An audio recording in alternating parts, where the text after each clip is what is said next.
Hey guys, Chris Sultan from Clean Air Crew here. Have you ever heard of someone having their ducts cleaned and their house was actually dustier after the fact?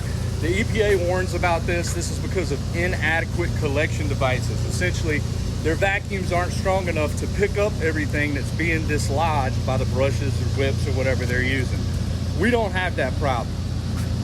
Whatever gets dislodged, immediately it's sucked out of the home. Not a bit of cross-contamination. Straight to our back where it stays.